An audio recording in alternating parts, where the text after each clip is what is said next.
Yellow and Red makes by Digits 27, Chapter 29.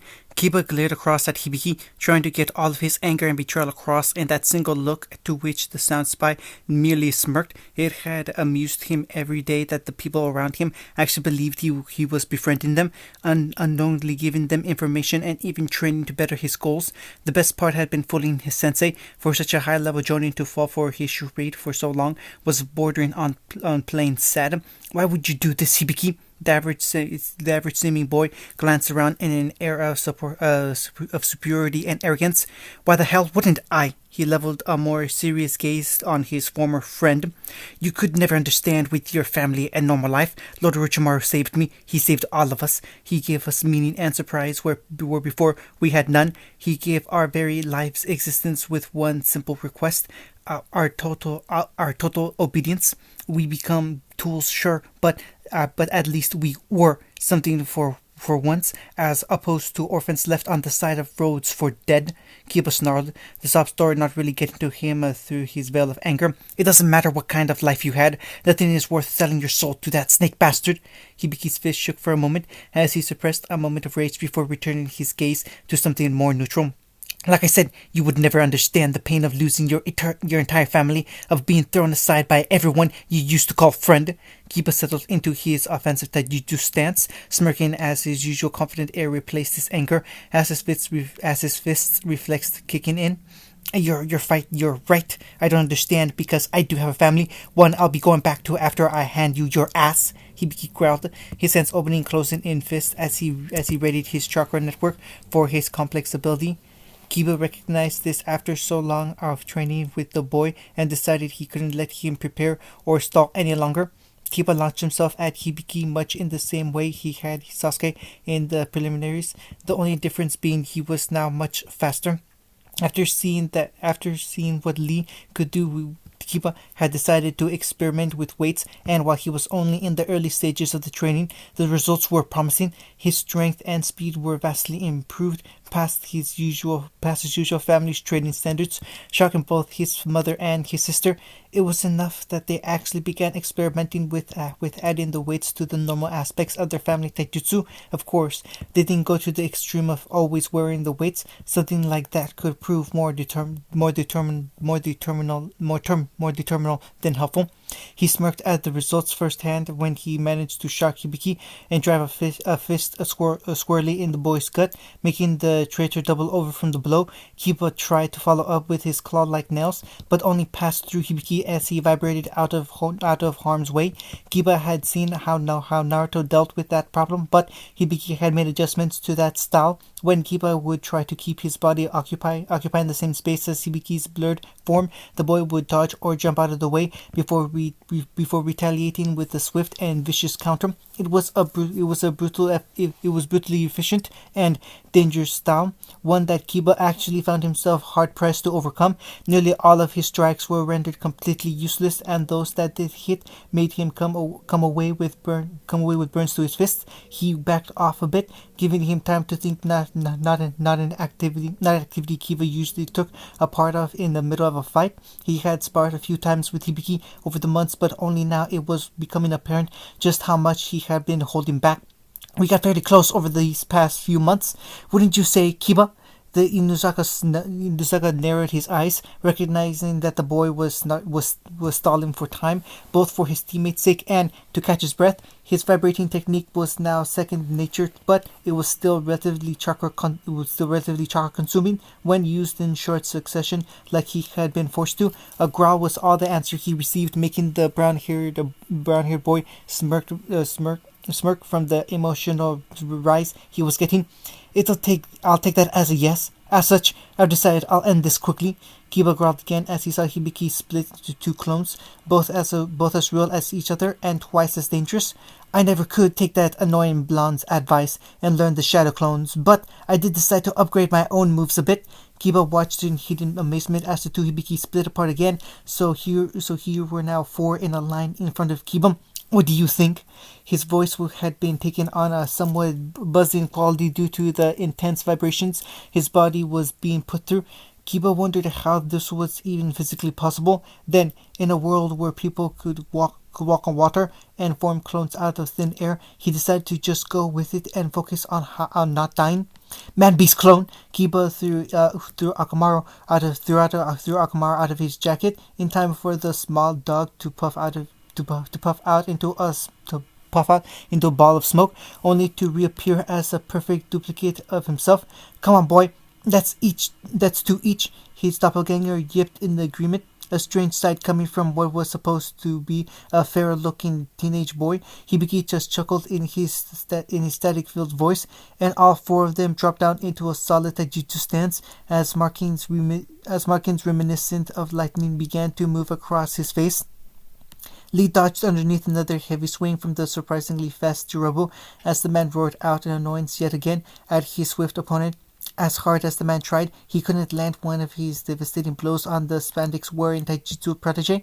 One hit would be all it took, but he couldn't even manage that much. Luckily for the ginger giant, his opponent so far had merely dodged all his attacks. While I admit your fighting is most youthful and energetic indeed, I must disagree with your methods of kidnapping a woman such as the fair Tayuya. I am honor-stricken to do everything in my power to save such a damsel in distress, so I wish you a good fight.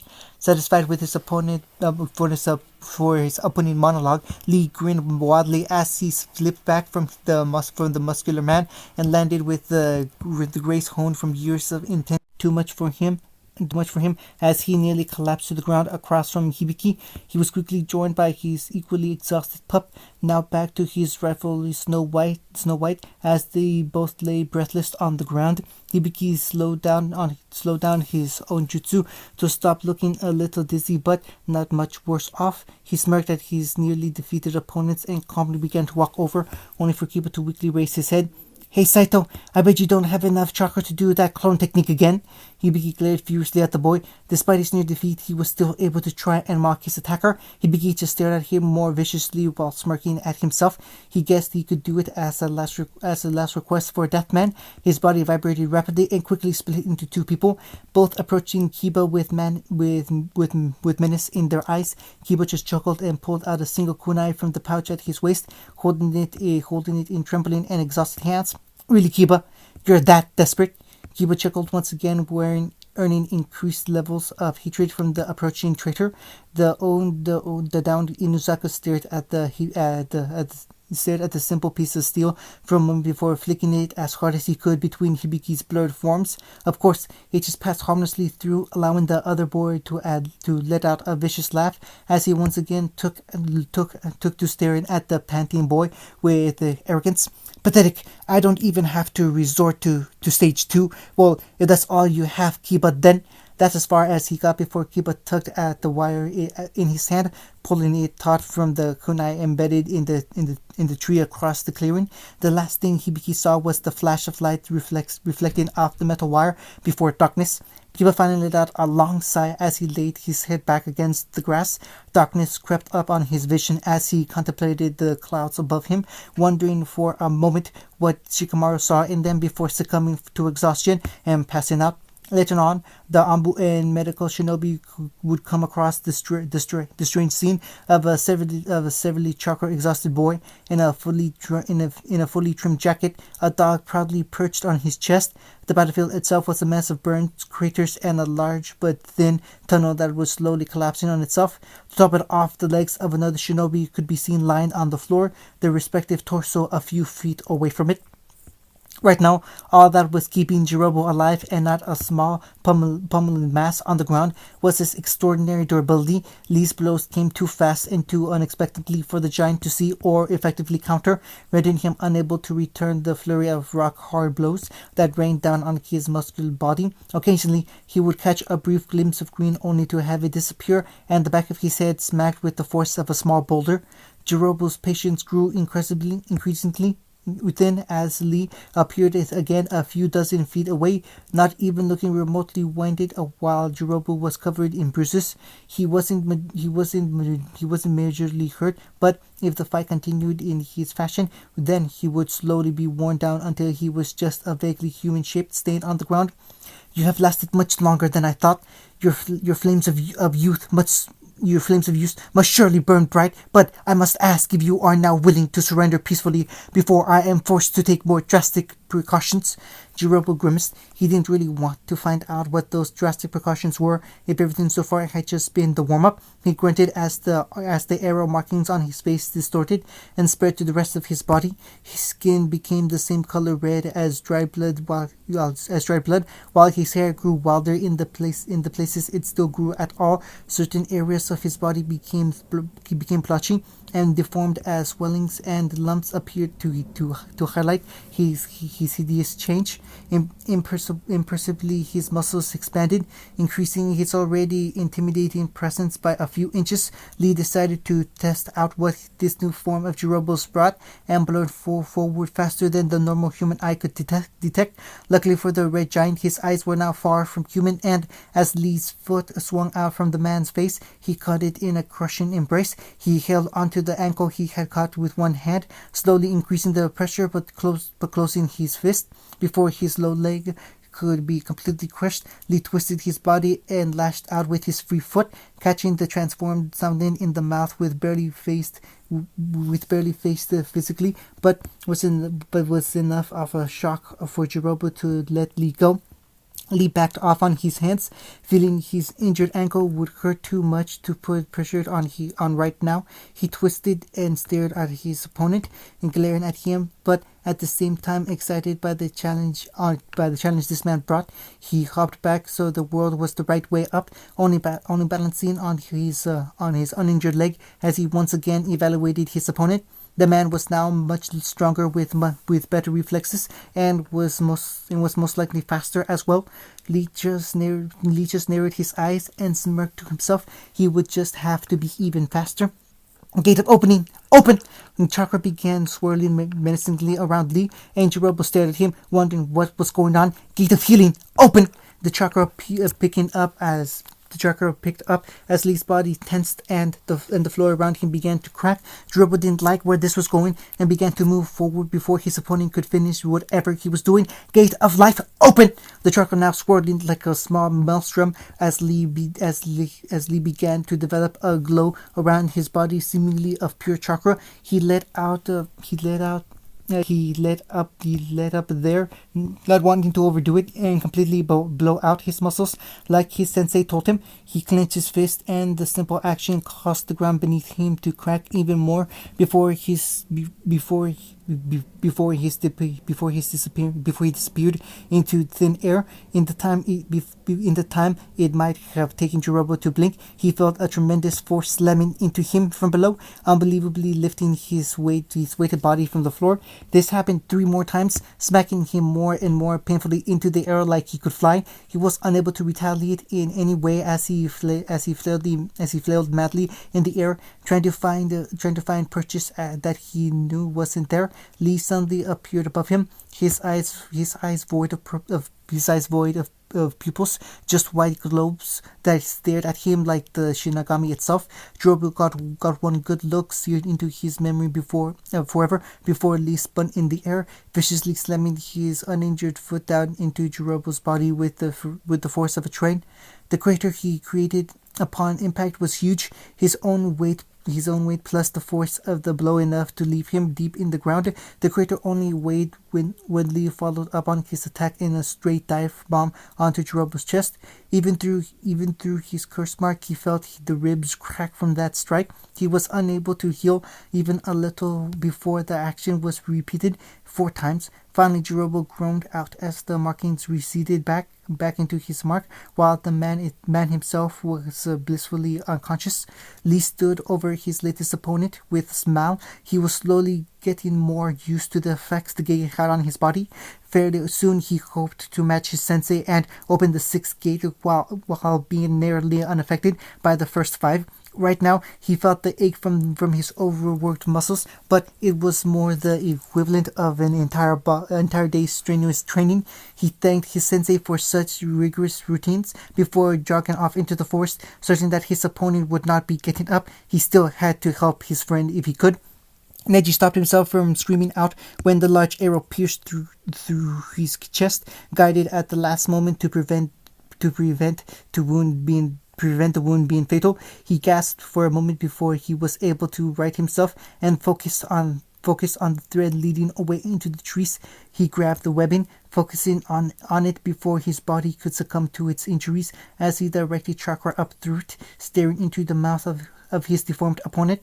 He rushed the multi-armed archer before he could recover, delivering blow after chakra sealing blow into the man's unprotected chest. With each strike, he felt his own body failing him, but he carried on through the pain until, with a grasp, he was able to call out, 64 palms! Kidomaru flew back from the strike, if not dead, then severely wounded. Neji smiled up at the sky for a moment, realizing that he had done it. He had proved the people who called him a genius right. He had earned the name now, and was allowed to finally let the pain that threatened to overwhelm him came crashing down like a flood. His last waking thought as he fell backwards onto the ground was a flash of green and a familiar black bowl cut. He was already unconscious by the time two arms firmly stopped him from hitting the floor. Naruto and Gaara were still focused on the two identical brothers before them, but as usual, Gaara was letting no moment go to waste and was already sifting his sand through the earth. Sakon and Ukon seemed to be playing with them more than anything else, bantering between themselves as they leaned on their respective coffins dangerously, as if they would just reach in and snap the occupant's neck at a moment's notice, which Naruto figured was the idea. Well, brother, I do believe the process is nearly finished. Yes, I remember our time in the coffin. Most painful, if I remember right. His brother nodded along with him, further enraging Naruto. Give me back to you, or I will rip you to shreds. Both brothers put a hand over their mouths in mock shock and indignation. Really, brother, the rudeness on this one. I know it is sometimes so difficult to find civility in the shinobi these days. Again, the brothers shared a sympathetic nod as Sakon turned to the two seriously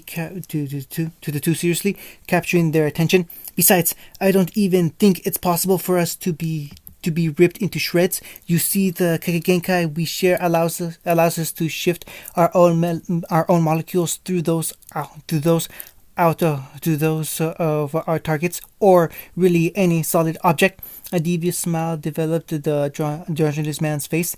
Isn't that right, brother? Both Gaara and Naruto looked across only to start in shock when they noticed Ukon was nowhere to be seen. They heard an ominous cackling from somewhere suspiciously close to Gaara as the two desperately looked around for any sign of the wayward enemy. Oh, please, you'll never find my brother looking around. Again, a smirk developed on his green, panting lips. You'll have to look a bit more inward. The man chuckled at his own joke before they heard that same cackling, this time seemingly from where Gaara was standing. To both of their shock, Ukon's head appeared to melt out of Gaara's shoulder, like his body was nothing more than water. I've never inhabited a Jinchuriki before. Ukon frowned from his position inside of Gaara, his molecules spread out through the boy's form. They feel like... He was frankly cut off as a graveling shout came from the forest behind him. Sand burial! Ukon's and Sakon's eyes both widened in panic as the body Ukon was inhabiting suddenly lost its color, instead becoming grainy and beige. Immediately the sand clone detonated, exploding outwards while staking Ukon and his molecule sifting body with it. Sakon just stared wide-eyed at where the clone had been standing before glaring at Gaara as he emerged from the forest, fist still held out in front of him, clenched tightly. You killed my brother! Gaara's eyes narrowed at the last of the sound for pointing at the obvious. I'm sorry, would you like to go first? The deadpan tone with which Gaara spoke only increased the menace behind his words. Sakon's eyes darted dangerously back and forth, caught between terror and righteous fury for his brother's murderer. I'll kill you for that! However, despite the words, the pale man didn't move an inch in his muscles. Gaara began to raise his hand again while sand drained out of the ground, which forming into a small, uneven ball in front of him. He hoped to use this moment of indecision and cowardice to his advantage. They had pissed him off by kidnapping Taiya. Sand bullets. From the floating ball, little pebble-sized chunks of sand flew out of frightening velocities, straight at Zakon's frozen form. He was only saved as a tall, pale man suddenly dropped down from the sky and stood right in the way of the attack. The bullets merely punctured the man's skin without penetrating the inexplicable layer of solid bone beneath. Kimimaro, what are you doing here? The pale man turned to his teammate, staring at him with emotionless, cold eyes. Lord Machiraro grew impatient with waiting. I have come to serve him by giving the vessel time to complete the process. Kimimaro leveled an equally cold and blank look at Naruto and Gaara, and if that requires the removal of these two, then so be it. Behind him, Sakan shook his head, looking at his teammate in worry. But Kimimaro, your illness. The glare the tall man leveled at Sakan was far from the cold from cold that time. I live to serve Lord Orochimaru, and if it requires the sacrifice of my own life, then I will do so gladly. Naruto and Gaara took in this entire scene somewhat impassively, wondering where this new guy had come from and what his abilities were. Naruto had just seen him survive a near point blank range sand bullet. That attack was enough to break bones. Usually, there was also that body armor they had seen. Naruto could have sworn it was actually bone, but bone wasn't that tough. He narrowed his eyes as the two Sounen finally finished their conversation, and Sakan took off, fleeing from Naruto and his brother's murderer to the relatively safety of Orochimaru. Naruto couldn't have cared less, honestly. He hadn't taken the coffins, so Naruto was more than happy to focus on the pale, lanky one. Only he could rescue Takiya. Gaara, we should make this quick. That other guy might be going for reinforcements. Gaara nodded to him, which the blonde Jinchuriki caught from the corner of his eye, as he didn't want to take his attention from Kimimaro. You two should flee while you can. Nobody has ever survived my dances before. In any other situation, Naruto might have laughed from the absurdity of a shinobi telling his opponent they were about to defeat them with a dance. He knew that sometimes specialized kenjutsu styles are named after dances, but Naruto couldn't see a sword on the man's person. He thought it might have something to do with the strange armor ability, but he hoped not. He was finally tired of waiting and dropped into his four-legged stance. Gaara just impassively crossing his arms, looking almost as bored as Kimimaro.